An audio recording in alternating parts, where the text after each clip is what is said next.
இந்த நாளில் உங்களோடு கூட ஒரு மிக முக்கியமான காரியத்தை பகிர்ந்து கொள்ள வேண்டும் என்று சொல்லி நான் விரும்புகிறேன். என்னோடு கூட உங்கள் வேதத்தை திருப்பிக் கொள்ளுங்கள். லூக்கா எழுதின சுவிசேஷம் 24ஆம் அதிகாரம். எப்பொழுது படித்தாலும் என் இருதயத்திற்கு இன்பமாக இருக்கிற ஒரு வேத பகுதி. லூக்கா எழுதின சுவிசேஷம் 24ஆம் அதிகாரம் 13 படிக்கலாம். அன்றைய தினமே அவர்களில் 2 பேர் எருசலேமுக்கு 7 அல்லது 8 மைல் தூரமான எம்மாவு என்னும் கிராமத்துக்கு போனார்கள். போகையில் இந்த வர்த்தமானங்கள் யாவையும் குறித்து அவர்கள் ஒருவரோடொருவர் பேசிக்கொண்டார்கள்.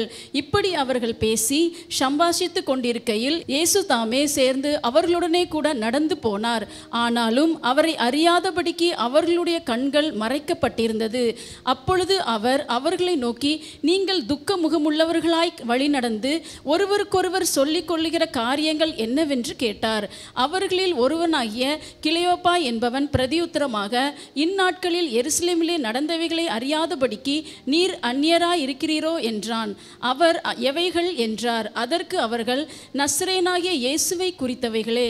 அவர் தேவனுக்கு முன்பாகவும் ஜனங்கள் எல்லாருக்கும் முன்பாகவும் செய்கையிலும் வாக்கிலும் வல்லமையுள்ள தீர்க்கதரிசியாய் இருந்தார்.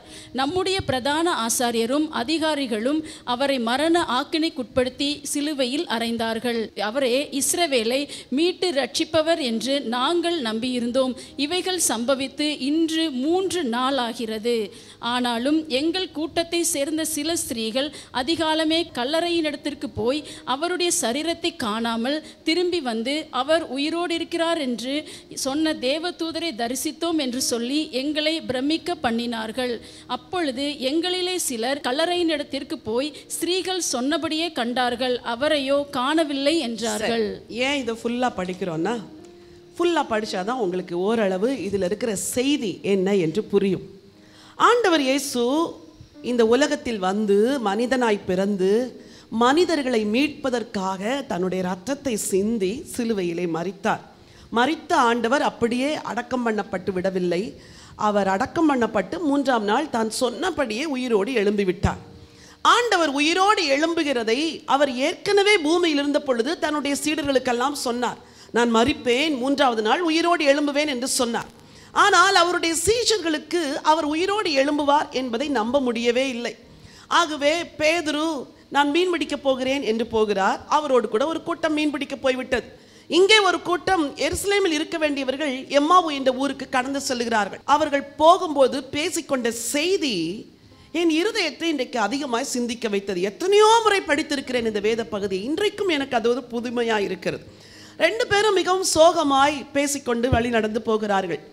உங்களை போல சில வீடுகளில் பிள்ளைங்க எங்கன்னா வெளியே போயிட்டாங்கன்னா கணவன் மனைவி உட்காந்து ஏதோ சந்தோஷமாக பேசுவாங்கன்னு பார்த்தா உட்காந்து அப்போ தான் உள்ள கடனெல்லாம் பேசுவாங்க. அப்புறம் இருக்கிற பிரச்சனையெல்லாம் பேசும். தெரியுமா, அது அவ்வளோ இருக்குது, இது இவ்வளோ இருக்குது. 2 பேரும் தானே உட்காந்துருக்கிறீங்க, கொஞ்சம் நல்ல வார்த்தை பேசி சந்தோஷமாக பேசலாமேன்னு அது நடக்காது. ஏன்னா எப்பொழுதுமே மனசில் பாரம், எப்போவுமே மனசில் கவலை. ராத்திரி தூங்க போகும்போது கூட எத்தான் பேசிட்டு தூங்குறீங்க? கவலைகளையும் பிரச்சனைகளையும் போராட்டங்களையும் தான் பேசிட்டு படுக்கிறீங்க.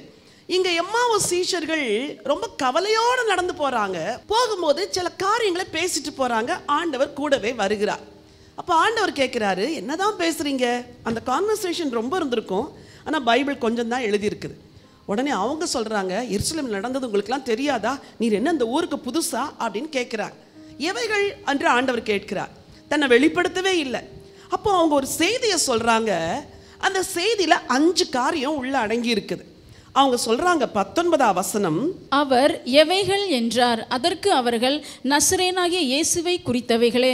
அவர் தேவனுக்கு முன்பாகவும் ஜனங்கள் எல்லாருக்கும் முன்பாகவும் செய்கையிலும் வாக்கிலும் வல்லமையுள்ள தீர்க்கதரிசியாய் இருந்தார். எவைகள் என்று கேட்ட உடனே அவங்க சொல்றாங்க, உங்களுக்கு தெரியாதா, நசரேயனாகிய இயேசு என்ற ஒருத்தர் இருந்தார். அவர் அற்புதமாய் பிறந்தார், அற்புதமாய் வளர்ந்தார், அவர் அற்புதமாய் ஊழியம் செஞ்சார். அவரை மாதிரி பிரசங்கிக்க முடியாதுங்க.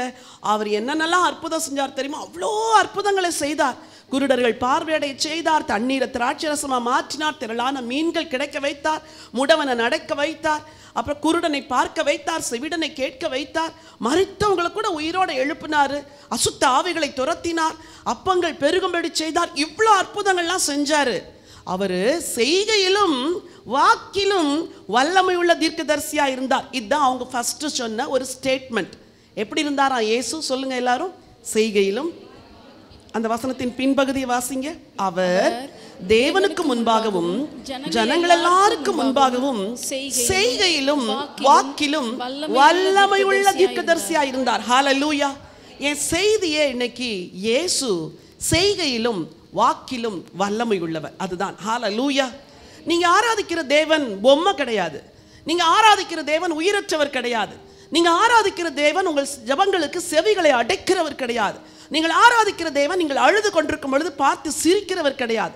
அவர் கல்நெஞ்சக்காரர் கிடையாது. அவர் உங்களுக்காக இந்த பூமியில வந்து ரத்தம் சிந்தி பாடுபட்டு, உனக்காகத்தான் நான் ரத்தம் சிந்தினேன், உன்னை மீட்பதற்குத்தான் நான் உயிரையே கொடுத்தேன், உன்னை வாழ வைக்கிறதுக்கு நான் மரித்தேன் என்று அவர் உங்களுக்காக ஜீவனை கொடுக்க வந்தவர். அவர் வந்தார் அல்லவா? இந்த பூமியிலே தான் எப்படிப்பட்டவர் என்பதை நிரூபிக்கிறதற்கு பல அற்புதங்களை செய்தார். மெயினா 37 மிராக்கிள்ஸ் ஜீசஸ் செஞ்சது பைபிள்ல சொல்லப்பட்டிருக்கிறது. அதற்கு மேலும் ஏராளம் இருக்கலாம். யோவான் எழுதுகிறார், அவர் செய்த அற்புதங்களை எழுதுனா உலகம் முழுசுமே புஸ்தகம் கொள்ளாதா? அப்போ எத்தனை பெரிய அற்புதங்கள், எவ்வளோ கோடி செஞ்சிருப்பார். இன்னைக்கு உங்களை பார்த்து கேட்குறேன், அத்தனை கோடி அற்புதங்கள் செய்தவர் உங்களுக்கு அற்புதம் செய்ய மாட்டாரா? அத்தனை கோடி ஆசீர்வாதங்களை கொடுத்தவர் உங்களை ஆசீர்வதிக்க மாட்டாரா? அத்தனை கோடி மக்களுக்கு நன்மைகள் செய்தவர் உங்களுக்கு செய்ய மாட்டாரா? இன்னைக்கு என் செய்தியை கேட்கும் போதே என் வாழ்க்கையில இயேசு செய்கையிலும் வாக்கிலும் வல்லவரா இருக்க போகிறார். ஹல்லேலூயா. இருக்கிறார், இருக்க போகிறார். இதைத்தான் நீங்க விசுவாசிக்கணும். என் ஆண்டவருடைய வார்த்தைகளை நான் விசுவாசிக்கிறேன். என் ஆண்டவர் எனக்காய் கிரியை செய்ய போகிறார். நான் என் ஆண்டவர் என் வாழ்க்கையில கிரியை செய்யறதை நான் பார்க்க போறேன் அப்படின்னு நீங்க பிலீவ் பண்ணணும். இந்த விசுவாசத்தோடு இன்னைக்கு நீங்க என் செய்திக்குள்ள வரணும். சரி, முதல்ல அவங்க சொன்னாங்க அவர் செய்கையிலும் வாக்கிலும் எப்படி இருந்தாரு? வல்லமையுடையவரா இருந்தார். அப்புறம் சொன்னாங்க 20, நம்முடைய பிரதான ஆசாரியரும் அதிகாரிகளும் அவரை மரண ஆக்கினைக்குட்படுத்தி சிலுவையில் அறைந்தார்கள். ஐயா, அவர் வந்து வல்லமையுள்ள தீர்க்கதரிசி. ஆனா அந்த பிரதான ஆசாரியர்கள் இருக்கிறாங்களே, அவங்க வந்து வேதத்தை போதிக்கிறவங்க, அவங்க என்ன செஞ்சிட்டாங்க? அவரை மரண ஆக்கினைக்குட்படுத்தி சிலுவையில் நினைச்சிட்டாங்க, அடிச்சிட்டாங்க. தட் மீன்ஸ் நாங்க வந்து ரொம்ப வல்லமையுள்ள தீர்க்கதரிசி நினைச்சோம்ல, அவரை கொலை செய்து விட்டார்கள். இதான் அவங்களுடைய அடுத்த கன்ஃபெஷன். அவரே இஸ்ரவேலை மீட்டு ரட்சிப்பவர் என்று நாங்கள் நம்பியிருந்தோம். மூணாவது, அவர் வாக்கிலும் செய்கையிலும் வல்லமை உள்ளவராக இருந்தார். பிரதான ஆசாரிகள் கொலை செஞ்சிட்டாங்க. நாங்க என்ன நினைச்சோம்? இவர் தான் நம்மளை ரட்சிப்பார் நினைச்சிட்டு இருந்தோம். ஆனா இவரே நம்மளை ரட்சிக்காது போயிட்டாரு அப்படின்னு தங்களுடைய பாரத்தை சொன்னாங்க. சில வீடுகளிலே முதல் பிள்ளை, சிலருக்கு ஒரு பிள்ளை தான் இருக்கும். அந்த ஒரு பிள்ளை மரித்த உடனே அந்த தாய் தகப்பனுடைய துக்கம் இருக்கு பாருங்க, தாங்க முடியாத துக்கமா. அந்த ஒரு பிள்ளை தாமா வச்சிருந்தோம், அந்த ஒரு பிள்ளை தாமா எங்களை நடத்துமா நினைச்சோம், அந்த ஒரு பிள்ளை இல்லைன்னு சொல்லி அழுகிற எத்தனையோ தாய்மார்களுடைய கண்ணீரை நான் பார்த்துருக்கிறேன். இந்த எம்மாவூருக்கு போன சீஷர்கள் இவங்க மட்டும் இல்லை, மற்ற எல்லாரும் அப்படிதான் நினைச்சாங்க. இவர் வந்து இவ்வளோ அற்புதம் செய்கிறாரே, இவர் தான் ராஜாவா மாறி இந்த இஸ்ரவேல் தேசத்தை ஆண்டு இந்த ரோமர்கள் கையிலேருந்து நம்மளை விடுதலை செய்வார், நம்மளை மீட்டுருவாருன்னு நாங்கள் நம்பி இருந்தோம். ஆனால் எங்கள் நம்பிக்கை அவமா போச்சு அப்படிங்கிற மாதிரி அடுத்த செய்தியை சொல்றாங்க. 22, ஆனாலும் எங்கள் கூட்டத்தை சேர்ந்த சில ஸ்திரீகள், நாங்கள் அவர் தான் எங்களை மீட்டு ரட்சிப்பார் நினைச்சோம். எங்கள் கூட்டத்தில் இருக்கிற சில பெண்கள் என்ன செஞ்சாங்க? காலையிலே போய் பார்த்துட்டு, ஐயோ கல்லறை திறந்து இருக்குதுங்க, அவர் அங்கே இல்லைன்னு சொல்லி எங்களை பிரமிக்க வச்சாங்க. அதையும் எங்களால் நம்ப முடியல. எங்க கூட்டத்தில் இருக்கிற சில ஆண்கள் ஓடுனாங்க. 5வது செய்தி, ஆண்கள் ஓடி போய் கடைசி வசன வாசி 24, அப்பொழுது எங்களிலே சிலர் கல்லறையிடத்திற்கு போய் ஸ்திரீகள் சொன்னபடியே கண்டார்கள், அவரையோ காணவில்லை என்றார்கள். ஸ்திரீகள் சொன்னபடி திறந்த கல்லறையை கண்டாங்க, ஆனா இயேசுவையோ காணவில்லை. எம்மா ஒரு சீஷர்கள் சொன்ன 5 காரியம். அவர் வாக்கிலும் செய்கையிலும் வல்லமையுள்ள தீர்க்கதரிசியா இருந்தார். ஆனா பிரதான ஆசாரியர்கள் அவங்களை கொலை செஞ்சுட்டாங்க. அவர் தான் எங்களை மீட்டு ரட்சிப்பார் நம்பி இருந்தோம். எங்க நம்பிக்கையெல்லாம் வீணா போயிடுச்சு, கல்லறையில கொண்டு அடக்கம் பண்ணிட்டோம். எங்க கூட்டத்தை சேர்ந்த ஸ்திரீகள் 3வது நாள் போய் அவர் சரீரத்துக்கு பரிமள தைலம் பூசணும்னு போனாங்க. போய் பார்த்தா கல்லறை திறந்து இருக்குது. எங்களை பிரமிக்க வச்சுட்டாங்க. அது ஒரு அற்புதம், அது ஒரு அதிசயம், எங்களால நம்ப முடியல. எங்க கூட்டத்தில் இருக்கிற சிலர் போனாங்க, போய் பார்த்தாங்க, ஆனா இயேசுவையோ காணவில்லை. இன்னைக்கு அநேகருடைய வாழ்க்கையில நீங்க இயேசுவை பார்க்க முடியல. உண்மையாவே ஆண்டவர் என்ன நேசிக்கிறாரா? உண்மையாவே ஆண்டவர் என் கூட தான் இருக்கிறாரா? உண்மையாவே கடவுள் என் ஜெபத்தை கேட்கிறாரா? உண்மையாவே இயேசு என் வீட்டில் இருக்கிறாரா? நான் உண்மையாக அவரை வணங்குறேனே, அவர் உண்மையாக எனக்கு கிரியை செய்வாரா? என் வாழ்க்கையில் இயேசு கிரியை செய்கிறத நான் பார்க்க முடியலையே. எத்தனை பேர் இன்னைக்கு சொல்கிறீங்க? உண்மையை ஒத்துக்கோங்க. ஆமாம், என் வாழ்க்கையில் ஆண்டவர் கிரியை செய்கிறத நான் பார்க்க முடியல. ஏன்னா நடக்கிறதெல்லாம் கஷ்டமும் நஷ்டமும் கண்ணீரும் போராட்டமும் பிரச்சனையுமா தான் நடக்குது. இயேசு எனக்கு என்ன செய்கிறாருன்னு எனக்கு தெரியல அப்படின்னு சொன்னீங்கன்னா, இன்னைக்கு ஒன்று என்ன தெரியுமா? உங்கள் மனக்கண்களை ஆண்டவர் திறக்கணும். ஹல்லேலூயா. உங்கள் கண்ணை ஆண்டவர் திறக்கணும். அந்த ஆண்டவர் கூடவே தான் நடக்கிறாரு. சீஷர்களுக்கு அவர் யாருன்னு தெரியல. சிஸ்டர்ஸ், உங்களுக்கு ஒரு நற்செய்தி சொல்லட்டுமா? இயேசு என் வாழ்க்கையில் கிரியை செய்கிறத நான் பார்க்க முடியலன்னு சொல்கிறீங்களே, உங்களுக்கு நற்செய்தி, இப்போ உங்கள் பக்கத்தில் அந்த ஆண்டவர் இருக்கிறார். இப்போ உங்கள் கூட தான் இருக்கிறார். இப்போ நடந்து வரும்பொழுதே புலம்பிக்கிட்டு வந்தீங்களே, அந்த புலம்பலை கூட அவர் கேட்குறார். காலையில் வீட்டில் ஜெபிக்கும் பொழுது அழுது ஜெபிச்சுட்டு வந்தீங்களே, அந்த ஜெபத்தை ஆண்டவர் கேட்டார். இன்னைக்கு உங்கள் கையை பிடிச்சி இந்த இடத்துக்கு கொண்டு வந்ததுனால தான் நீங்கள் இன்னைக்கு வந்து உட்கார்ந்துருக்கிறீங்க. இந்த இயேசு கூட இருக்கிறார். ஹல்லேலூயா. சொல்லுங்க, இயேசு என் கூட இருக்கிறார். என் ஆண்டவர் இயேசு என்னோடு கூட இருக்கிறார். என் ஆண்டவர் இயேசு என் கூட இருக்கிறார். நம்ம கண்ணு தான் சில வேளைகளில் அவர் கூட இருக்கிறாங்கிறத பார்க்க முடியாமல் மூடப்பட்டிருக்கிறது. ஆண்டவர் இந்த சீஷர்களுக்கு என்ன செய்தாராம்? ரொம்ப அழகா வசனம் வாசிக்கலாம். 30-31 வாசிங்க. அவர்களோட அவர் பந்தியிருக்கையில் அவர் அப்பத்தை எடுத்து ஆசீர்வதித்து அதை பிட்டு அவர்களுக்கு கொடுத்தார். அப்பொழுது அவர்களுடைய கண்கள் திறக்கப்பட்டு அவரை அறிந்தார்கள். இவங்க நினைச்சுக்கிட்டே வந்தாங்க, அவர் இல்ல, அவர் மரிச்சிட்டாரு, இவர் தான் மீட்டு ரட்சிப்பார் நம்பிட்டு இருந்தோம். நம்பிக்கையெல்லாம் போயிடுச்சு.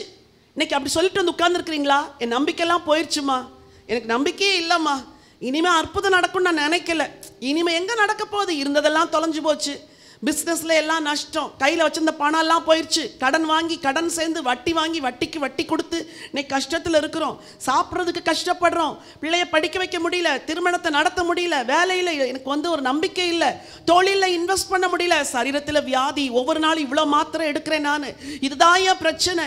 என் வாழ்க்கையில் உண்மையாகவே இயேசு கிரியை செய்கிறாரா? இன்னைக்கு அநேகருக்கு அது கேள்வி. இயேசுவை காணவில்லை, இயேசுவை காணவில்லை. அன்றைக்கு எருசலேமிலே பஸ்கா பண்டிகைக்கு ஒவ்வொரு குடும்பமும் வரணும்.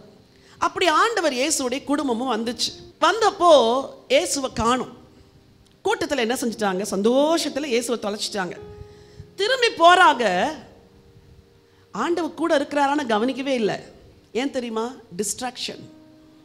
சரி இருப்பார் அப்படின்னு ஒரு நம்பிக்கை, கூட வருவார் அப்படின்னு ஒரு நம்பிக்கை, ஏன்னா சொந்தக்காரங்களாம் இருக்கிறாங்களா அவங்க கூட இருப்பார் அப்படின்னு ஒரு நம்பிக்கை, அப்படி நினச்சிட்டு பெற்றோர் பாதி தூரம் வந்துட்டாங்க. அப்புறம் இயேசுவை தேடுனா எங்க? இயேசுவை காணலை. சரி போனா போட்டு அப்படின்னு போயிட்டாங்களா? திரும்பி வந்தாங்கல்ல.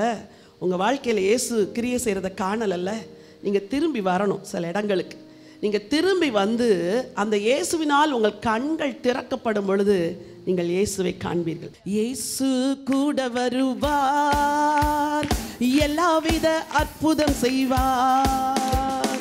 இயேசு கூட வருவார், எல்லாவித அற்புதம் செய்வார். நோய்கள் பேய்கள் ஓட்டிடுவார், நோய்கள் பேய்கள் ஓட்டிடுவார். நொந்து போன உள்ளத்தை தேற்றிடுவார், நொந்து போன உள்ளத்தை தேற்றிடுவார். இயேசு கூட வருவார், எல்லாவித அற்புதம் செய்வார். விசுவாசத்தோடு சொல்லுங்க, இயேசு கூட வருவார், எல்லாவித அற்புதம் செய்வார். வேதனை துன்பம் நீக்கிடுவார், வேதனை துன்பம் நீக்கிடுவார். சமாதானம் சந்தோஷம் எனக்கு தருவார், சமாதானம் சந்தோஷம் எனக்கு தருவார். திரும்ப சொல்லுங்க, சமாதானம் சந்தோஷம் எனக்கு தருவார். இயேசு கூட வருவார், எல்லாவித அற்புதம் செய்வார். இயேசு கூட வருவார், எல்லாவித அற்புதம் செய்வார். கடன் தொல்லை கஷ்டங்கள் விசுவாசத்தோடு சொல்லுங்க, கண்ணீர்கள் அனைத்தையும் துடைத்திடுவார், கண்ணீர்கள் அனைத்தையும் துடைத்திடுவார். இயேசு கூட வருவார், எல்லாவித அற்புதம் செய்வார். என் இயேசு கூட வருவார், எல்லாவித அற்புதம் செய்வார்.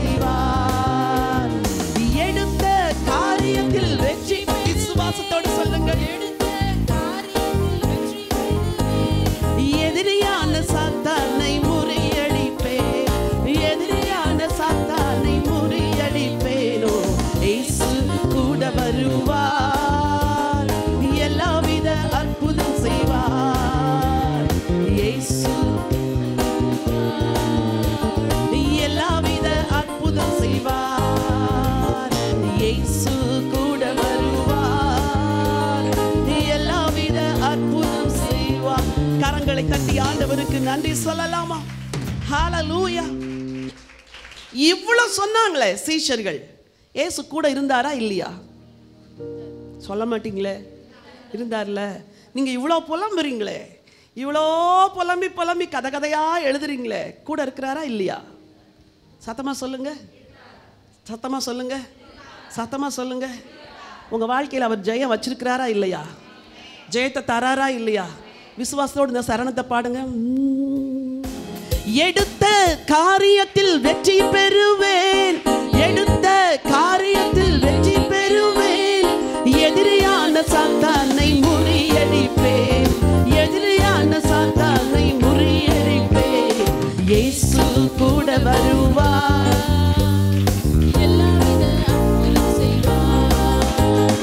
இயேசு கூட வருவார், எல்லாவித அற்புதம் செய்வார். ஹalleluya. ஃபாதர் ஒரு நல்ல ஒரு சங்கதி போட்டு வச்சிருக்கிறாரு, அதை பாடினாதான் சந்தோஷமே வருதுல. தந்தானா தனன தன்னானா, தந்தானா தனன தன்னானா, தந்தானா தனன தன்னானா, தந்தானா தனன தன்னானா. இயேசு கூட வந்தா இருதயம் என்ன செய்யும்? பாடும், அழாது. அம்மா இன்னைக்கு இந்த இடத்த விட்டு போகும்போது ஒன்ன புரிஞ்சிட்டு போ, என் ஆண்டவர் என் கூட இருக்கிறார். என் கண்ணு தான் மூடி இருக்குது, என் கண்ணு பிரச்சனையை பார்க்குது, இயேசுவை பார்க்க மாட்டேங்குது. புருஷன் திட்டுறதை பார்க்குது, இயேசுவை பார்க்க மாட்டேங்குது. பர்ஸு எம்டியா இருக்கிறத பார்க்குது, இயேசுவை பார்க்க மாட்டேங்குது. நாளைக்கு என்ன செய்வேன்னு பிரச்சனையை பார்க்குது, இயேசுவை பார்க்க மாட்டேங்குது. இவ்வளோ பிரச்சனைகளுக்கு மத்தியிலும் அப்பா நீங்க கூட இருக்கிறீங்கப்பா, நீங்க கூட தான்ப்பா வர்றீங்க. வந்து அப்பத்தை பிட்டு கண்ணை திறந்து அப்புறம் தான் மறைஞ்சிட்டாராம். உங்க தேவைகளை சந்திக்கிற வரைக்கும், உங்க சந்தேகங்களை தீர்க்கிற வரைக்கும் இந்த இயேசு கூடவே வருவார்.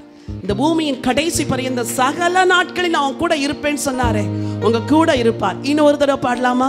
இயேசு கூட வருவார், எல்லாவித அற்புதம் செய்வார்.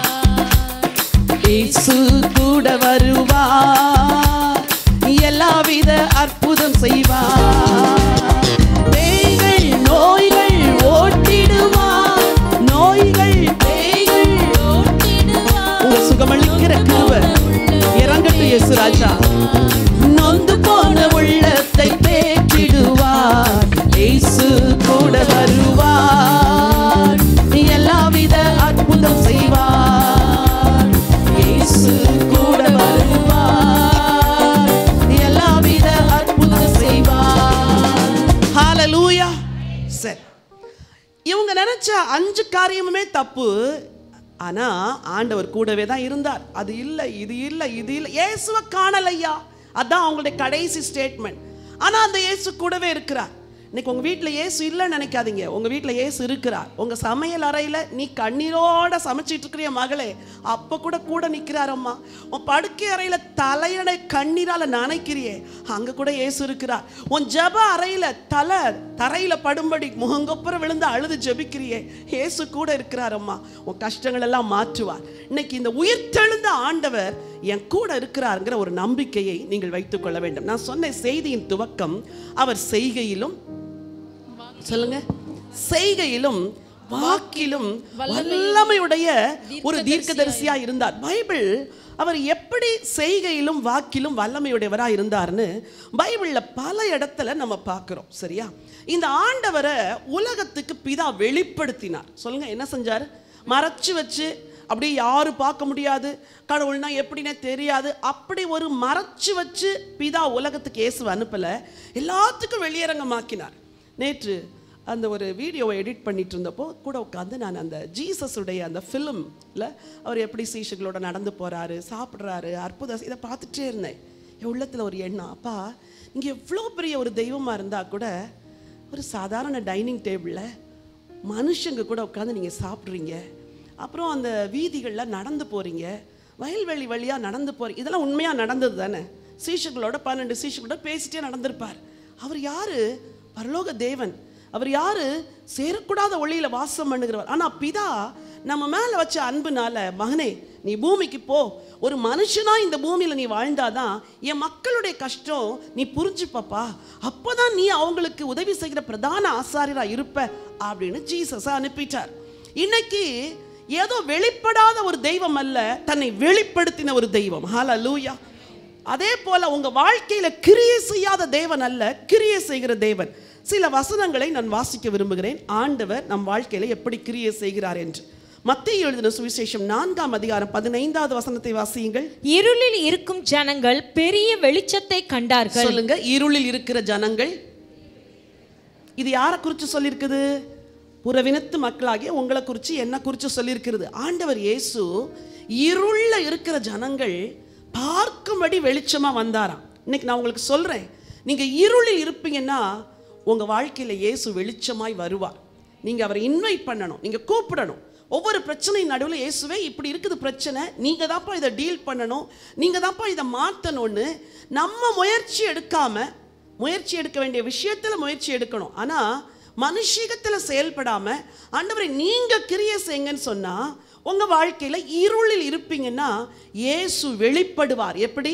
வல்லமையாய் வெளிப்படுவார். சரி, ஏசாயா 40ஆம் அதிகாரம் 5வது வசனத்தை வாசியுங்கள். கர்த்தரின் மகிமை வெளியரங்கமாகும், மாம்சமான யாவரின் கண்களும் அதை காணும். எப்படியா? கர்த்தரின் மகிமை வெளியரங்கமா, அதாவது ஒரு பப்ளிக் டிஸ்பிளே.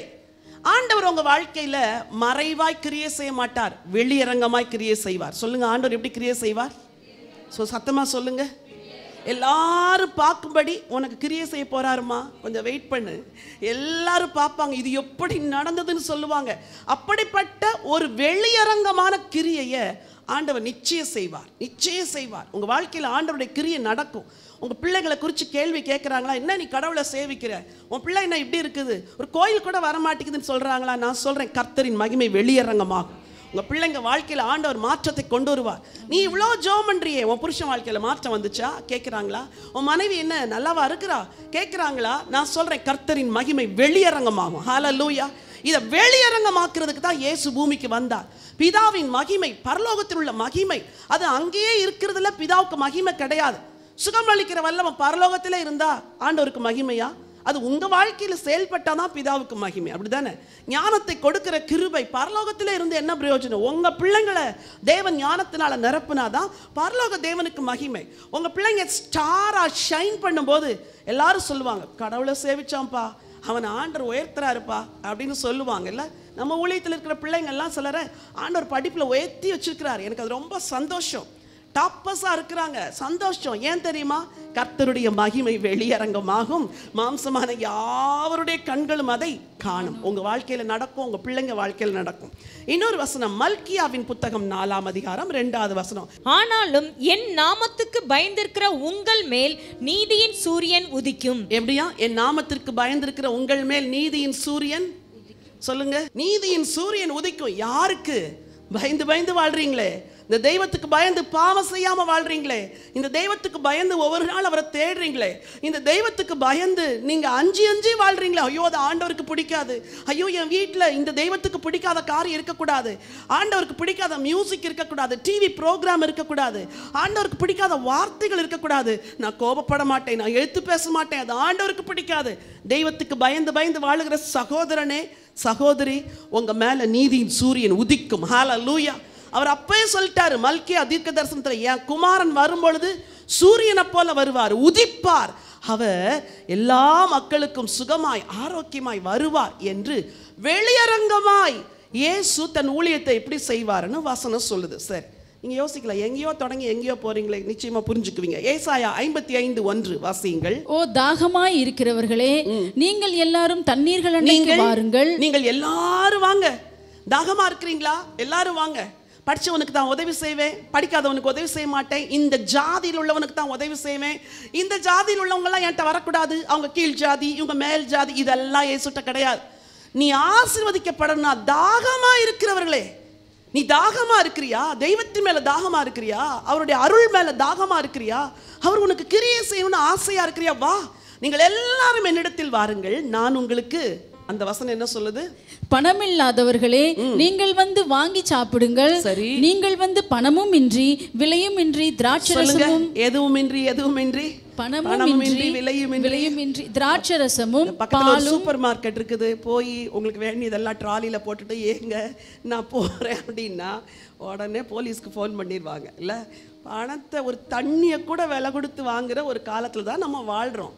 ஆனா என் ஆண்டவர் சொல்றாரு, வா பணமே இல்லாம உனக்கு வீடு கட்டி தரேன், நீ பணமே செலுத்தாது உனக்கு நான் தேவையானது எல்லாத்தையும் நான் தாரேன். பணமும் இன்றி விலையும் இன்றி எதை கொள்ளுங்கள்? திராட்சரசமும் பாலும் கொள்ளுங்கள், கஞ்சியும் கூழும் கொள்ளுங்கள். அப்படியா சொல்லியிருக்கிறாரு. ஆண்டவர்கிட்ட வந்தா ரிச்சா பிளஸ் பண்ணுவாருமா. அதுதாம்மா ஆண்டவருடைய அன்பு. உங்க பிள்ளைங்க கிழிஞ்ச துணியை போட்டுக்கிட்டு சர்ச்சுக்கு கூட்டு வருவீங்களா? எத்தனை வறுமையில் இருந்தா கூட பிள்ளைய ட்ரெஸ் பண்ணி கூட்டு வரும்போது சூப்பரா கூட்டு வர்றீங்க. உங்க கஷ்டம் எங்கேயுமே தெரியாது. சில வீடுகளுக்கு போனால் சில மக்கள் வெளியே வரும்பொழுது பார்த்தீங்கன்னா அவ்வளோ ரிச்சாக இருக்கிற மாதிரி இருக்கும். ஆனால் அவங்க வீட்டை போய் பார்த்தா சாதாரணமாக தான் இருக்கும். ஏன்னா தான் பிள்ளை வெளி உலகத்துக்கு வரும்போது எப்படி இருக்கணும் சொல்லுங்க? கிழிஞ்ச துணி போட்டு கூட்டு வருவீங்களா ஷீலா சிஸ்டர்? கூட்டே வரமாட்டீங்க, பெஸ்ட்டாக உடுத்திட்டு வருவீங்க. இல்லை, உங்கள் அப்பா உங்களுக்கு பெஸ்ட்டு தருவாரா ஒஸ்ட்டு தருவாரா? பணமும் இன்றி விலையும் இன்றி வாமா, திராட்சை ரசம் தரேம்மா, பால் தரேம்மா, ரிச்சா தரேம்மா. இதை நம்ம விசுவாசிக்கவே மாட்டோம். நம்மெல்லாம் இந்தியாவில் பிறந்து வளர்ந்தவங்க பாருங்க, நமக்கு இந்த விசுவாச ஆவியே வராது. இன்னைக்கு விசுவாசிங்க, எங்கள் அப்பா என்னை தரித்திரமாக வைக்க மாட்டார், எங்கள் அப்பா என்னை கீழே வைக்க மாட்டார், எங்கள் அப்பா ரத்தத்தையே சிந்திட்டார், நான் உலகத்தில் வாழ்ந்திருப்பேன், என் வீட்டில் சமாதானம் இருக்கும், என் வீட்டில் சந்தோஷம் இருக்கும், என் பிரச்சனைகளெல்லாம் அவர் மாற்றுவார். இந்த ரிச் லைஃபுக்கு தான் ஆண்டவர் அழைக்கிறார். ரிச்னா உலகத்தில் உள்ள ரிச்னஸ் மட்டும் இல்லை, ஸ்பிரிச்சுவலியும் நீங்கள் ரிச்சாக வாழ்றதுக்கு தான் ஆண்டவர் உங்களை அழைக்கிறார். சரி, இன்னும் ஒரு வசனம், ஏசாயா 60:1. எழும்பி பிரகாசி, சரி, உன் ஒளி வந்தது. சரி, ஒரு நிமிஷம் என்ன பாருங்க, கொஞ்சம் அப்படி மேலே பாருங்க, எத்தனை லைட் இருக்குன்ட்டு. இருக்கா? ஒளி இருக்குதா? ஒரு நாள் ஒரு ஒரு ரெஸ்டாரண்ட்டுக்கு சாப்பிட போயிருந்தோம். அங்கே உட்காந்துருந்த இந்த கோவிட் டைமில் அங்கே உட்காந்துருந்தவங்க என்ன ஒரு 20 பேர் தான் உட்காந்துருந்தாங்க. நான் அங்கேருந்த லைட்டை கவுண்ட் பண்ணேன். எத்தனை 280 லைட்டு போட்டிருக்கிறாங்க. நான் உட்காந்து கவுண்ட் பண்ணேன் ரோவா. அது அப்படி போகும்போதே அப்படி ஜெகஜோதியாக இருக்குது அந்த ரெஸ்டாரண்ட்டு. ரொம்ப சுத்தமாக ரொம்ப நல்லா இருந்துச்சு. உள்ளே போனால் உட்காந்துருக்கிறவங்க கொஞ்சம் 20 பேருக்கு லைட் எத்தனை லைட்டு? 280 லைட்டு. இந்த லைட் தான் மக்களை அட்ராக்ட் பண்ணுது. திரும்பி வரும்போது பார்த்தா அந்த ரெஸ்டாரண்ட்டில் அப்படி காருங்கெல்லாம் அவ்வளோ பார்க் பண்ணி நிற்குது. அப்போ யோசித்தேன், ஒரு வெளிச்சம் ஒரு இடத்துல தான் மக்கள் ஈர்க்கப்படுவது இயற்கை. உன் ஆண்டவர் உன் வாழ்க்கையில் வெளிச்சமாய் வருவார் அம்மா. அதே போல உன்னையும் எழும்பி பிரகாசிக்க வைப்பார். ஹல்லேலூயா. அவர் வாக்கிலும் செய்கையிலும் வல்லமையுள்ள தீர்க்கதரிசியாய் ஜனங்களுக்கு தன்னை வெளிப்படுத்த வேண்டும் என்று சொல்லி பிதா இருளில் இருக்கிற ஜனங்களுக்கு வெளிச்சமாய் அவரை அனுப்பினார். மகிமை வெளியரங்கமாகும் என்று சொல்லி தன் மகிமையை வெளிப்படுத்தினார். நீதியின் சூரியனாய் இந்த பூமியில வந்தார். எல்லாருக்கும் ரட்சிப்பை கொடுக்கும்படி வந்தார். எல்லாரும் பிரகாசிக்கும்படி பிதா குமாரனை பூமியில் அனுப்பினார். சரி, இந்த பூமியில ஆண்டவர் இயேசு எப்படி வாக்கிலும் செய்கையிலும் வல்லமையுடையவராக இருந்தார் அப்படின்ட்டு சில வேத பகுதியை உங்களுக்கு நான் விளக்கி சொல்ல போகிறேன். அதில் உங்கள் பங்கு என்ன என்றும் நீங்கள் புரிந்து கொள்வீர்கள். வாசிக்கலாம். மத்தேயு எழுதின சுவிசேஷம் 4ஆம் அதிகாரம் 10-11 வசனத்தை வாசியுங்கள். அப்பொழுது இயேசு, அப்பாலே போ சாத்தானே, உன் தேவனாய கர்த்தரை பணிந்து கொண்டு அவர் ஒருவருக்கே ஆராதனை செய்வாயாக என்று எழுதியிருக்கிறதே என்றார். அவர் செய்கையிலும் வாக்கிலும், சொல்லுங்க, செய்கையிலும் வாக்கிலும், அதாவது அவர் பேச்சிலையும் வல்லமை, அவர் செயல்லையும் வல்லமை. இந்த வல்லமை அவருக்குள்ள மட்டும் இல்ல, உங்களுக்குள்ளையும் கொடுக்கிறதுக்கு ஆண்டவர் உண்மை உள்ளவர். சரி, பிசாசு ஆண்டவரை சோதிக்கிறார். 5 குறிப்புகளை மட்டும் இன்னைக்கு உங்களுக்கு சொல்லி உங்களுக்காக ஜெபிக்க விரும்புகிறேன். அவர் எப்படி வல்லமையுடையவராக இருந்தார். சோதிக்கும் பொழுது ஒன்று சொல்றான், மேலே கூட்டிட்டு போய் தாழ குதியும் அப்படிங்கிறான். அப்புறம் உலகத்தின் ராஜ்யங்களை எல்லாம் காட்டி, நீர் என்னை விழுந்து பணிந்து கொண்டால் நான் இதை உனக்கு தருவேன் அப்படிங்கிறான். பிசாசு பெரிய வல்லமை, அப்படிதானே? இல்லையா? இல்லையா? ஆமாவா? இல்லையா? என்ன உண்மை உள்ள விசுவாசிகள் பாருங்க, பிசாசு ரொம்ப வல்லமையுடைய வந்தாம்மா. உன்கிட்ட இருக்கிறத விட அவன்கிட்ட வல்லமை ஜாஸ்தி. ஆனால் உனக்குள்ள இயேசு இருக்கிறதுனால நீங்க வல்லமையுடையவர்களா மாறிடுறீங்க. சரியா? பிசாசு வல்லமையுடையவன். இந்த உலகத்தில் எல்லாத்துக்கும் ஐஸ்வர்யத்தை கொடுக்கிறவன் அவன் தான், ஜெயத்தை கொடுக்கிறவன் அவன் தான். தேவனை தேடாதவன் நல்லா இருக்கிறான். இன்னைக்கு அநேக வாலிபர்களுக்கு கேள்வி, ஆண்டவர் அவங்க தேடலை, ஆனால் அவங்க நல்லா இருக்கிறாங்க, உழைக்கிறாங்க, சம்பாதிக்கிறாங்க. நானும் போய் உழைக்க போறேன். மகனே பொறு, அவன் உழைச்சி சம்பாதிச்சு எல்லாம் சேர்த்து கடைசியில் கண்ணை மூடும்போது எங்கே போவான்? நரகத்துக்கு போவான். நீ அப்படி அல்ல மகனே. துன்மார்க்கனுக்குள்ள அநேகத்தை பார்க்கிலும் நீதிமானுக்குள்ள கொஞ்சம் நல்லது. அந்த கொஞ்சத்துல உண்மையா இருக்கிறவனே ஆண்டவர் அநேகத்தின் பேரில் என்ன செய்வார்? அதிகாரியாய் வைப்பார். பிசாசு வல்லமையுடையவன் தான். ஆனால் இந்த வல்லமையுடைய பிசாச ஆண்டவர் எப்படி ஜெயிச்சார்னா அவருடைய வாக்கினால் ஜெயித்தார். அந்த வசனத்தை வாசிங்க, 4ஆம் அதிகாரம் 11. அப்பொழுது இயேசு, அப்பாலே போ சாத்தானே, உன் தேவனாகிய கர்த்தரை பணிந்து கொண்டு அவர் ஒருவருக்கே ஆராதனை செய்வாயாக என்று எழுதியிருக்கிறதே என்றார். நல்லா கவனிங்க. சொல்லிட்டே வந்துட்டு கடைசியில் என்ன சொன்னார்? அப்பாலே போ. திரும்ப சொல்லுங்க. அந்த வார்த்தைக்கு வல்லமை இருந்துச்சா இல்லையா?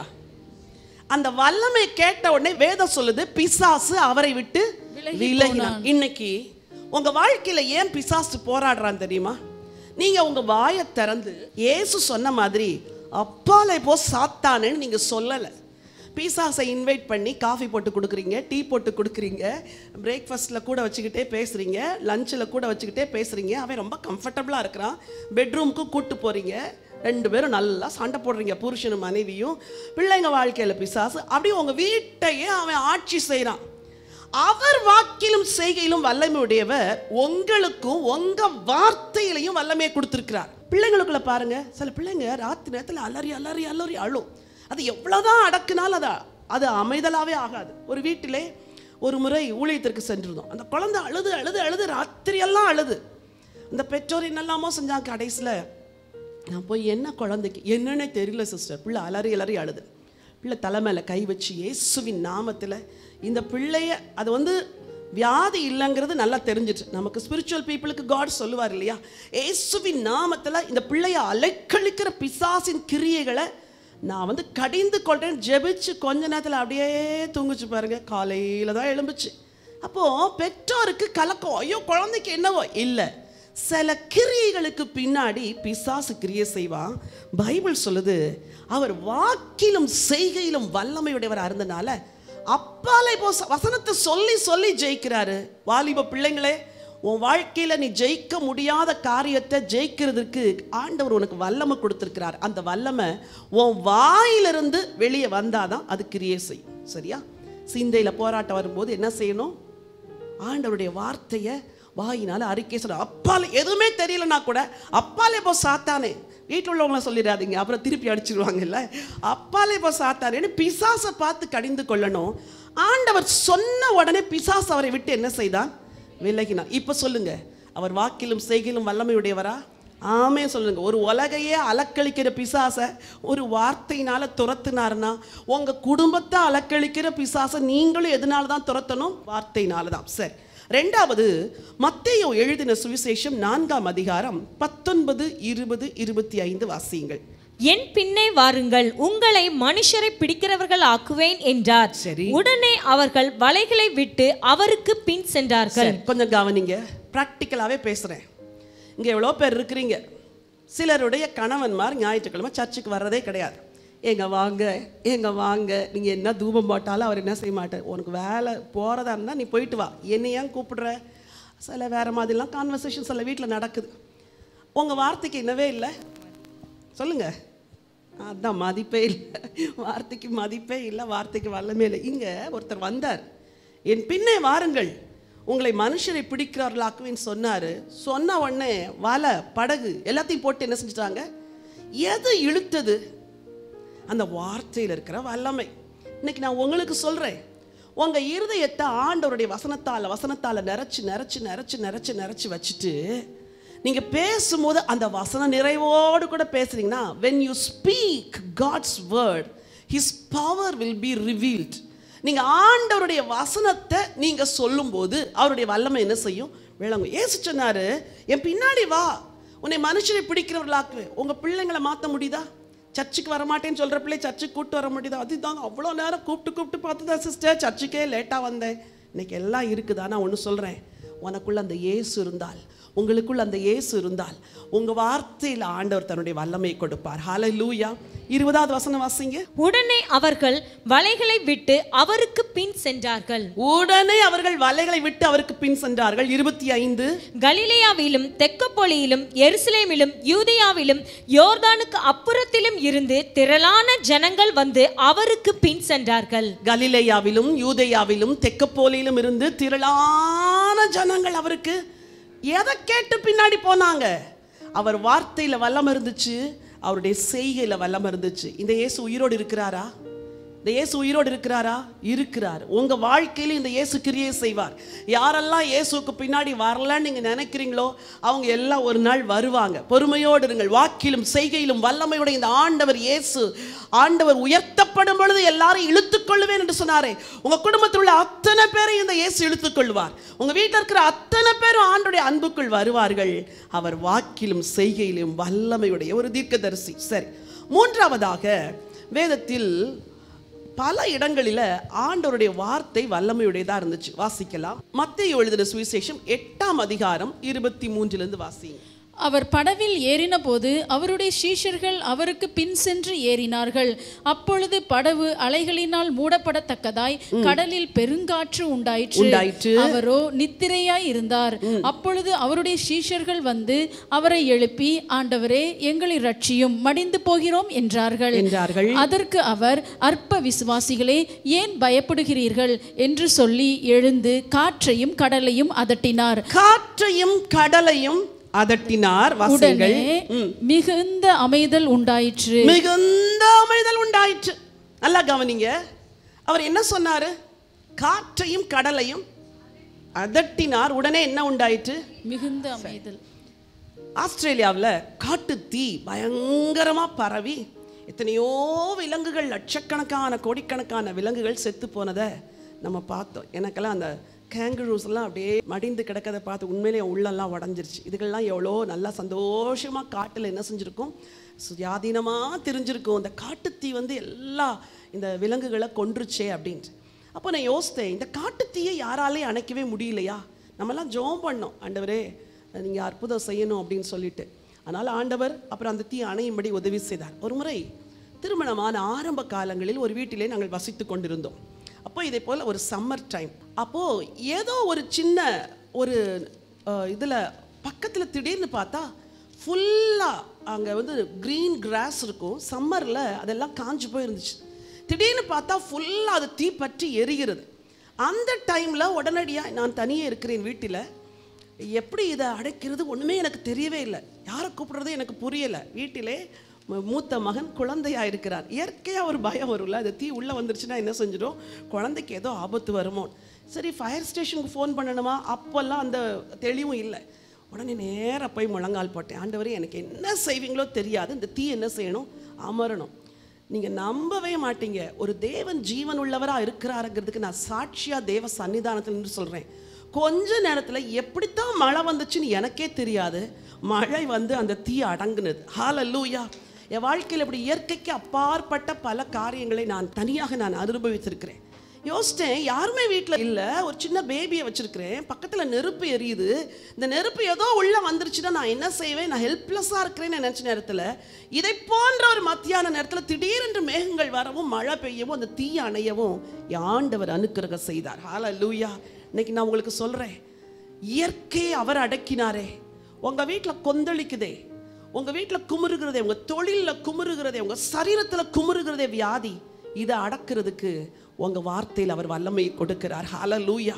காற்றையும் கடலையும் அதட்டின அந்த ஆண்டவர் வாக்கிலும் செய்கையிலும் வல்லமையுடைய ஒரு தீர்க்கதரிசி. இன்னைக்கு உங்களுக்கும் அவர் செய்வார். தன்னுடைய வாக்கினால் பிசாசை துரத்தினார், தன் வாக்கினால் மனிதர்களை தன் பக்கத்தில் இழுத்தார், தன் வாக்கினால் இயற்கையின் மேல ஆண்டவர் அதிகாரமுடையவராய் அற்புதங்களை செய்தார். அத்தி மரத்தை பார்த்து சபித்தார், உடனே அது என்ன செஞ்சிருச்சு, பட்டு போயிடுச்சு. இன்னைக்கு நம்ம எல்லாரும் பலவீனங்கள் தான், எல்லாருக்குள்ளேயும் பலவீனம் இருக்குது, எனக்குள்ளேயும் பலவீனம் இருக்குது. ஆனால் தேவனுடைய வசனத்தை விசுவாசிக்க விசுவாசிக்க விசுவாசிக்க அந்த வார்த்தை நம்ம வாழ்க்கைக்குள்ள என்ன செய்தம்மா, கிரியை செய்து. இன்னைக்கு ஒரு நம்பிக்கையோடு நீங்க போகணும். சரி, நான்காவதாக இந்த ஆண்டவர் வாக்கிலும் செய்கையிலும் அவர் மட்டும் வல்லமையுடையவராக இருந்தா உங்க வாழ்க்கையில் அந்த வல்லமை எப்படி விளங்கும், இதுதான் இன்னைக்கு சுருக்கமாக உங்களுக்கு சொல்லித்தரப் போகிறேன். வாசியுங்கள்.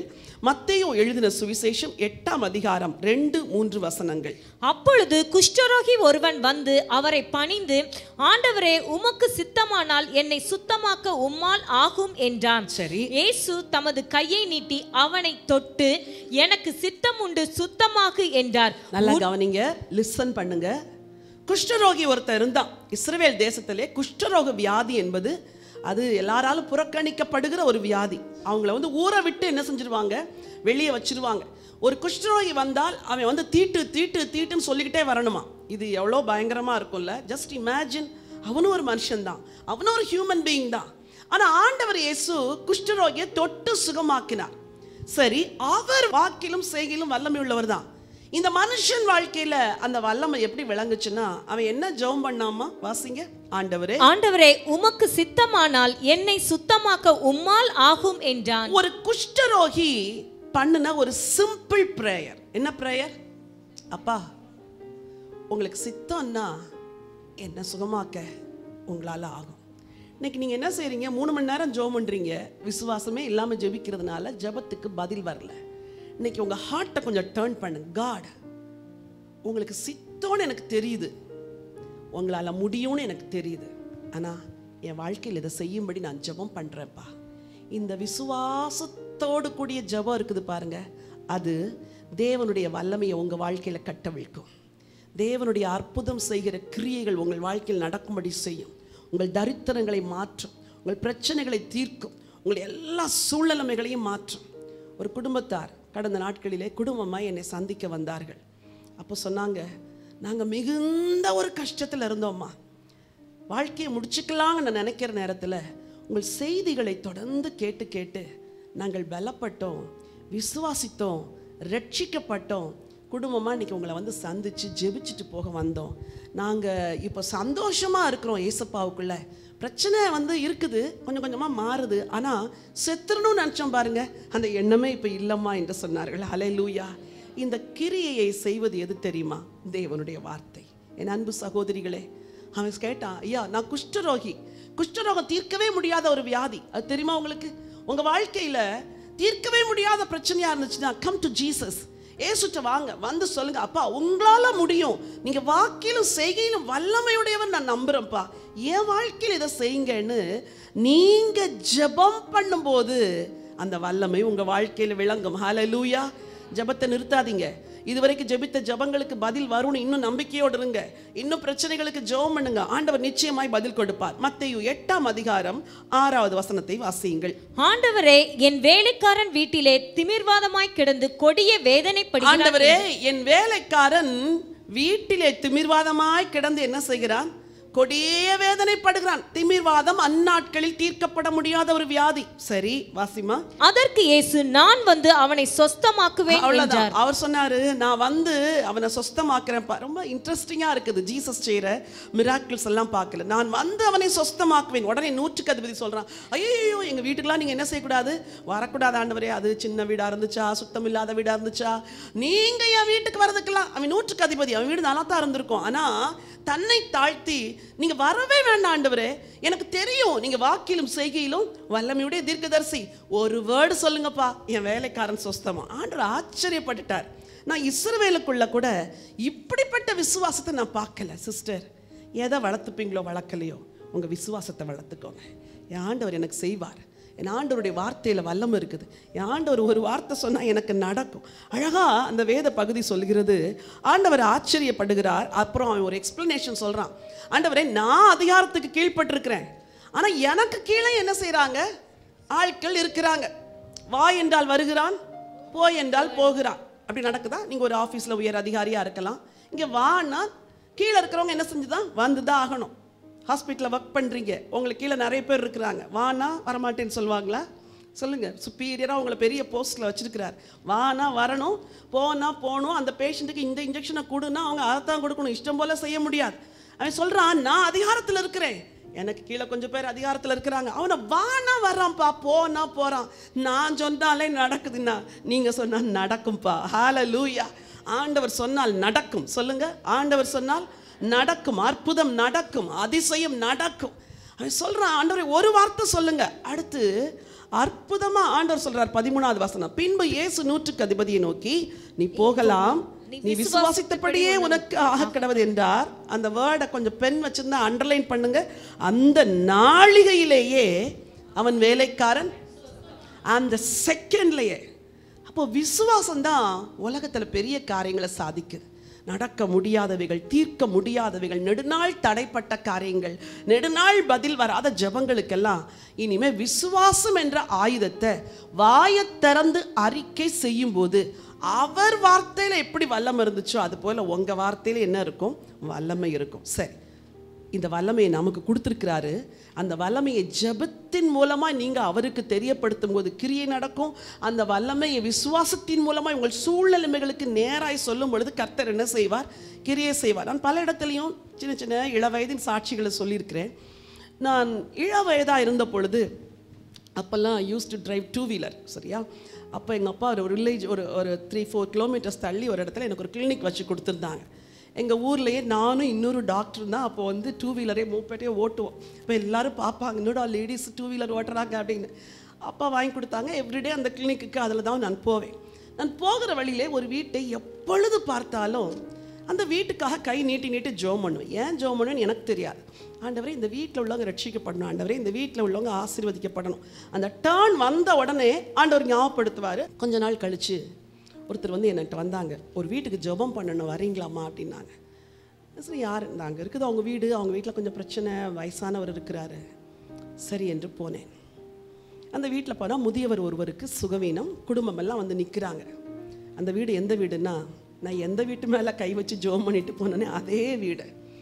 கண்களில் கண்ணீர் வந்துச்சு. ஆண்டவரே, எத்தனை நாள் இந்த வீட்டுக்கு நான் ஜெபம் பண்ண சொன்னீங்க, இன்னைக்கு அதே வீட்டில் கொண்டு வந்து வச்சுருக்கிறீங்களே ஆண்டவரே. ஓகே, போய் அந்த வீட்டார் இடத்துல ஆண்டவருடைய அன்பை சொன்னப்போ அந்த வயது முதிர்ந்தவர் கண்ணீரோடு ஆண்டவரை இரட்சகராக ஏற்றுக்கொண்டார்.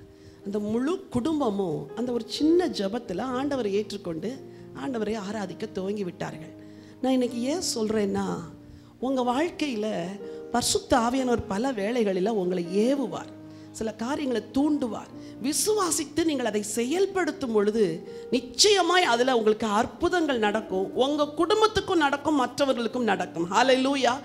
உங்கள் வார்த்தையிலையும் ஆண்டவர் வந்து அந்த வல்லமையை கொடுத்துருக்கிறாரு. நீங்கள் சொன்னாலும் கர்த்தர் செய்வார். உங்கள் ஜெபத்தில் வல்லமை இருக்குது. பக்கத்தில் பார்த்து சொல்லுங்கள், உன் ஜெபத்தில் எவ்வளோ வல்லமை இருக்குது தெரியுமா?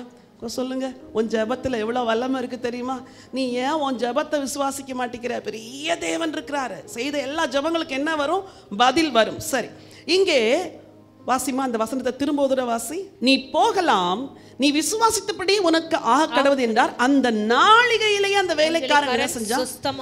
அவர் இங்க விசுவாசிக்கிறாரு, வீட்டுல சுகம் நடக்குது. இப்ப சொல்றேன், நீங்க இங்க விசுவாசிங்க, உங்க வீட்டுல ஒரு அற்புதம் நடக்க போகுது. என் தேவனுடைய வேதத்தை நான் இனிமே நம்ப போறேன். சொல்லுங்க, ஆண்டவருடைய வேதத்தை நான் நம்ப போறேன். பைத்தியம் மாதிரி நம்ப போறேன், முட்டாள் மாதிரி விசுவாசிக்க போறேன். நடக்குதோ நடக்கலையோ அதெல்லாம் எனக்கு தெரியாது. I am going to believe. நான் விசுவாசித்தால் அற்புதம் நடக்கும். அந்த வாக்கிலும் செய்கையிலும் வல்லமையுடையவர்.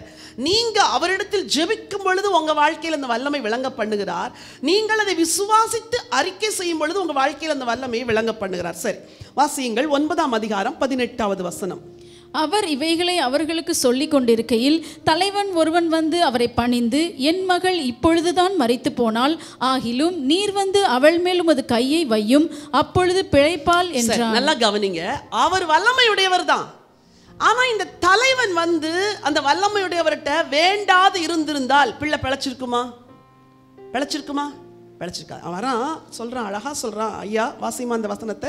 அவர் இவைகளை அவர்களுக்கு சொல்லிக் கொண்டிருக்கையில் தலைவன் ஒருவன் வந்து அவரை பணிந்து, என் மகள் இப்பொழுதுதான் மரித்து போனாள், ஆகிலும் அந்த ஃபெய்த்தை பாருங்க.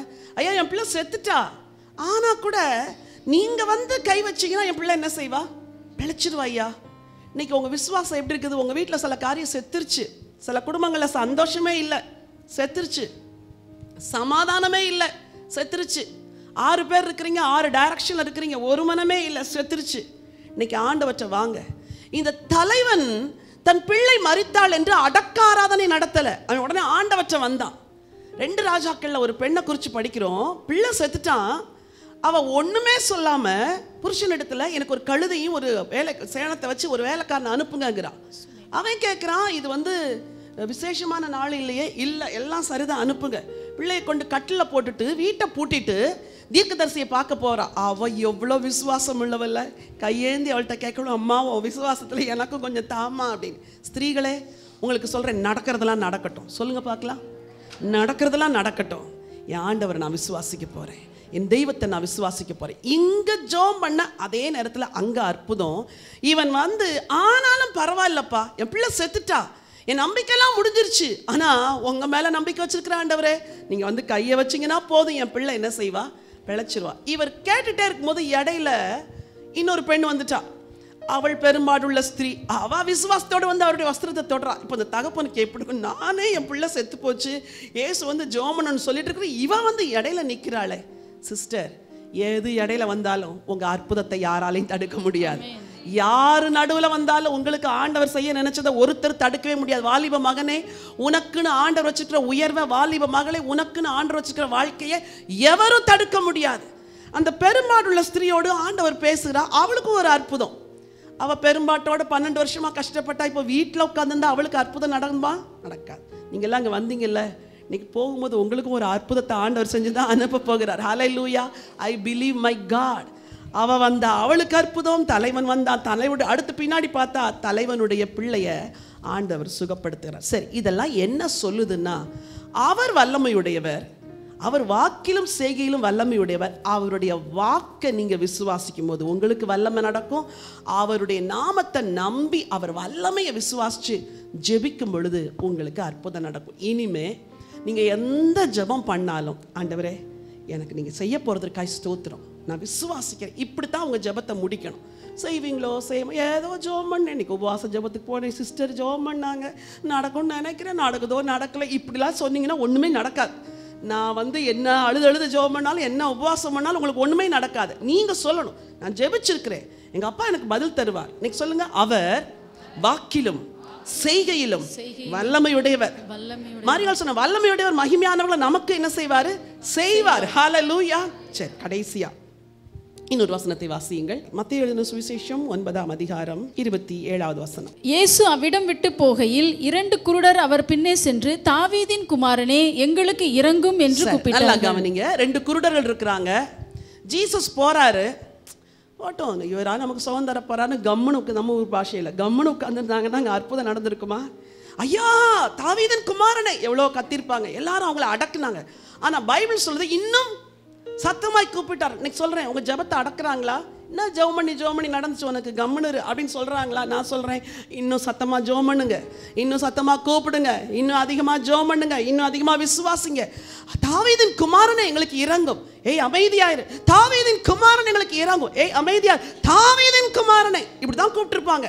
இன்னைக்கு உங்களுக்கு சொல்கிறேன், ஜெபத்தை நிறுத்தாதீங்க. பிசாசு உங்கள் சோதனைகள் உங்கள் வாழ்க்கையில் கொண்டு வந்து உங்கள் ஜெபத்தை நிறுத்துறதுக்கு பல காரியங்களை செய்யலாம்.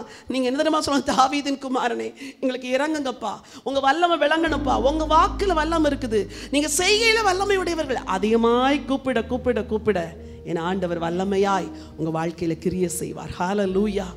அந்த வல்லமை உங்கள் வாழ்க்கையில் விளங்கினா 2 ஒன்று அவரை நோக்கி கூப்பிடுங்கள், 2வது அவருடைய வார்த்தை விசுவாசத்தோடு அறிக்கை செய்யுங்கள்.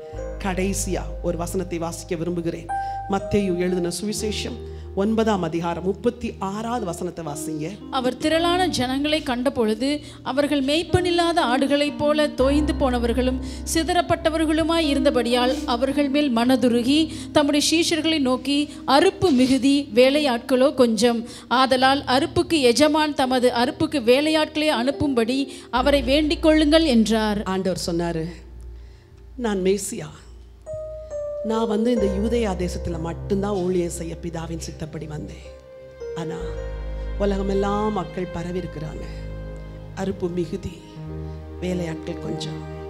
நீங்கள் எஜமான் நிறைய வேலையாட்கள் அனுப்பணும், நிறைய பேர் வல்லமையுடையவர்களாய் மாறணும், அதுக்காக ஜெபம் பண்ணுங்கன்னு சொன்னார். 10ஆம் அதிகாரத்தை வீட்டில் போய் படிச்சு பாருங்க. தன் சீஷர்களை அழைத்து அவர்களுக்கு அதிகாரம் கொடுக்கிறார். நான் மட்டும் அற்புதத்தை செஞ்சால் போதாதுப்பா, நீங்கள்லாம் அற்புதத்தை செய்யணும். நான் மட்டும் சுவிசேஷத்தை சொன்னால் போதாதுப்பா, நீங்கள்லாம் சுவிசேஷம் சொல்லணும். என் வார்த்தை மட்டும் வல்லமை உடையதா, நான் மட்டும் வல்லமையான கிரியைகளை செஞ்சால் போதாதுப்பா, நீங்கள்லாம் அற்புதங்களை செய்கிற ஊழியர்களாய் மாறணும்ட்டு 10ஆம் அதிகாரம் 1 வசனத்தை மட்டும் வாசிங்க. அப்பொழுது அவர் தம்முடைய 12 சீஷர்களையும் தம்மிடத்தில் வரவழைத்து அசுத்த ஆவிகளை துரத்தவும் சகல வியாதிகளையும் சகல நோய்களையும் நீக்கவும் அவர்களுக்கு அதிகாரம் கொடுத்தார். சகல வியாதிகளை துரத்தவும் சகல வியாதிகளை சுகமாக்கவும் பிசாசை துரத்தவும் அவங்களுக்கு என்ன கொடுக்கிறாரு? அதிகாரம். இந்த அதிகாரம் எனக்கு மட்டும் கிடையாது, இந்த அதிகாரம் உனக்கும், இந்த அதிகாரம் உங்களுக்கும். உங்கள் வார்த்தையினால், உங்கள் ஜெபத்தினால பிசாசின் கிரியைகள் அழியும். இந்த உலகம் துயரத்தில் இருக்குது, இந்த உலகம் கண்ணீர் வடிக்குது, குடும்பங்கள் அலைக்கழிக்கப்படுகிறது, குடும்பங்களிலே நிம்மதி இல்லை, தற்கொலைக்கு நேராய் கடந்து செல்கிறவர்கள் அநேகர். சகோதரி சகோதரனே, உங்களை ஆண்டவர் அழைக்கிறார். நீ வா, நான் மாத்திரம் வாக்கிலும் செய்கிலும் வல்லமை உடையவராக இருக்கிறத இல்லை, உனக்கும் அதை தாரேன். நீ போ, இந்த உலகத்துக்கு என் அன்பை சொல்லு, என் விடுவிக்கிற வல்லமையை சொல்லு, ஜனங்களுக்காய் ஜெபம் பண்ணு, நான் அவர்களை ஆசீர்வதிக்க விரும்புகிறேன் என்று ஆண்டவர் சொல்கிறார். எல்லாரும் இருக்கிற இடங்களில் எழும்பி நிற்கலாமா?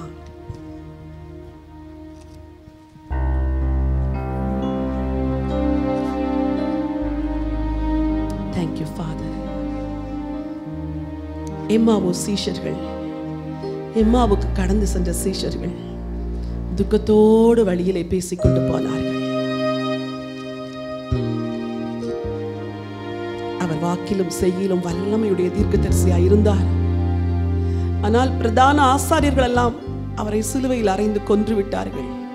அவர் மரித்து போய் விட்டார். இவர் இஸ்ரவேலரை மீட்டு ரட்சிப்பார் என்று நாங்கள் காத்திருந்தோம். இது நடந்து இன்றைக்கு 3 நாள் ஆகிறது.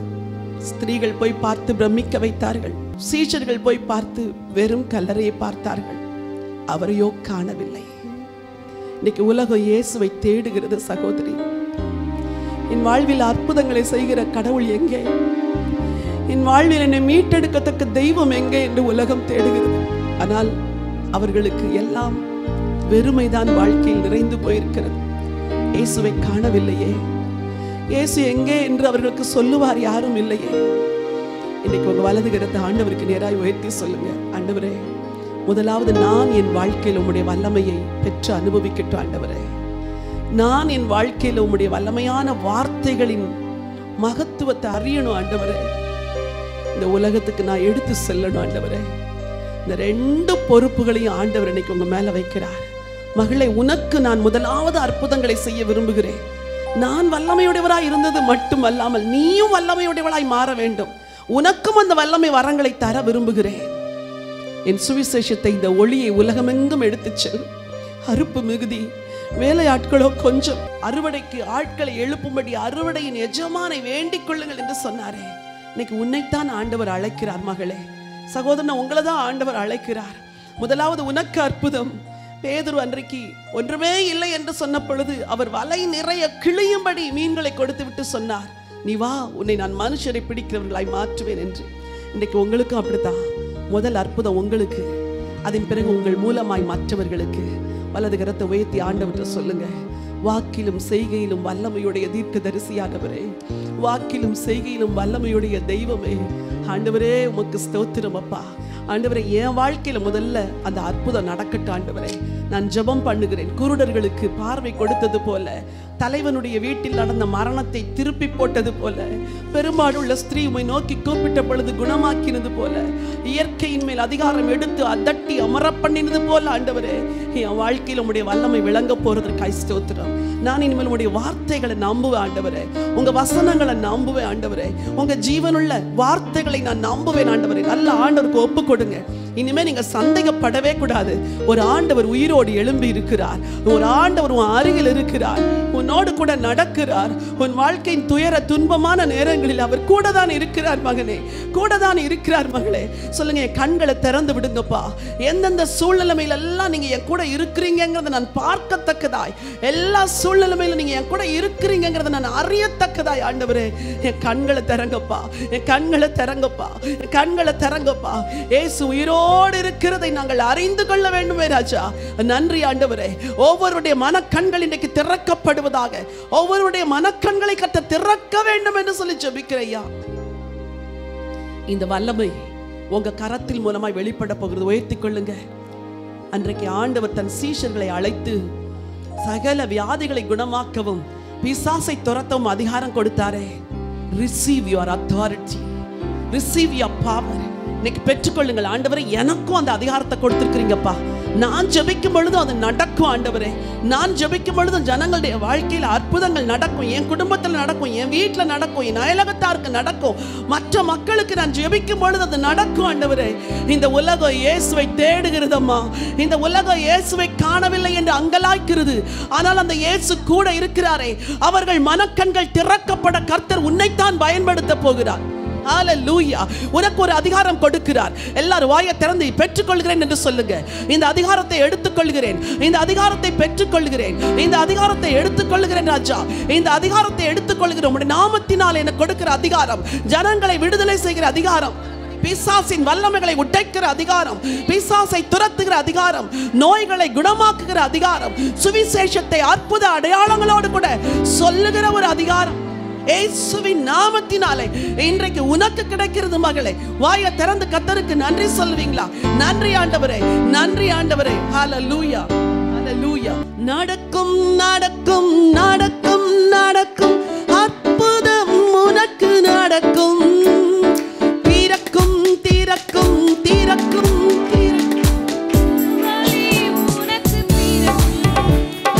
நடக்கும் நடக்கும் நடக்கும் நடக்கும் அற்புதம் உனக்கு நடக்கும். தீரக்கும் தீரக்கும் தீரக்கும் தீரக்கும் புது வழி உனக்கு தீரக்கும். இயேசுவின் நாமத்தினால் ஒரு அற்புதம் உனக்கு நடக்கும். இயேசுவின் நாமத்தினால் ஒரு அற்புதம் உனக்கு நடக்கும். இயேசுவின் நாமத்தினால் ஒரு புது வழி உனக்கு திறக்கும். நடக்கும் நடக்கும் நடக்கும் நடக்கும் அற்புதம் உனக்கு நடக்கும். நடக்கும் நடக்கும் நடக்கும் நடக்கும் அற்புதம் உனக்கு நடக்கும். ஓ இயேசுவின் நாமத்தினால் ஒரு அற்புதம் உனக்கு நடக்கும். இயேசுவின் ஆண்டவரே, எல்லாருடைய மனக்கண்களை திறங்க ஆண்டவரே. இயேசுவின் நாமத்தினாலே, இயேசுவின் நாமத்தினாலே கண்கள் திறக்கப்படுவதாக.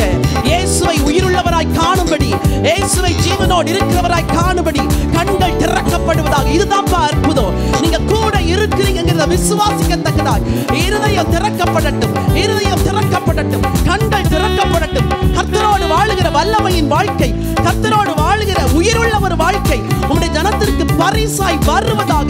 இன்றைக்கு அந்த அற்புதம் நடக்கட்டும். இனி ஒவ்வொரு நாளும் பிசாசை ஜெயித்து தேவ ராஜ்யத்தை பூமியில கட்டுகிறவர்களாய், தேவ ஜனங்களாய் மக்களை மாற்றுகிற ஒரு வாழ்க்கை ஒவ்வொருவருக்கும் வரட்டும். Receive receive in Jesus name. பெற்றுக்கொள் மகளே. இனிமேல் உன் வாழ்வில் அற்புதத்தின் நாட்கள், அதிசயத்தின் நாட்கள். ஒரு ஆண்டவர் உயிரோடு இருக்கிறார். காணவில்லை என்று நீ தேட வேண்டாம். அவர் உன்னோடு இருக்கிறார், உன் அருகில் இருக்கிறார். உன் கரத்தை பிடித்துக் கொண்டு உன்னை நடத்துவார். அவராலே கூடாத காரியம் ஒன்றில்லை. உன் பிரச்சனைகள் மாறும். பெரிய பர்வதங்கள் எல்லாம் சம பூமி ஆகும். இயேசுவின் நாமத்தினாலே நன்றி தகப்பனே. நன்றியோடு வை துதிக்கிறோம் ஆண்டவரை. நேரலையிலே பார்க்கிறோம் ஜனங்கள் ஒவ்வொருவருக்காய் ஜெபிக்கிறேன். அவர்களுடைய வாழ்க்கையிலும் மனக்கண்கள் திறக்கப்பட்டு என் ஆண்டவர் கூட இருக்கிறார் என்ற ஒரு சந்தோஷ செய்தி இன்றைக்கு பெற்றுக்கொண்டு விசுவாசிக்க உதவி செய்யுங்க. Thank you father. தாழ்த்தி உடைய கரத்தில் ஒப்புக் கொடுக்கிறோம் மீட்பர் இயேசுவின் நாமத்தில் பிதாவே.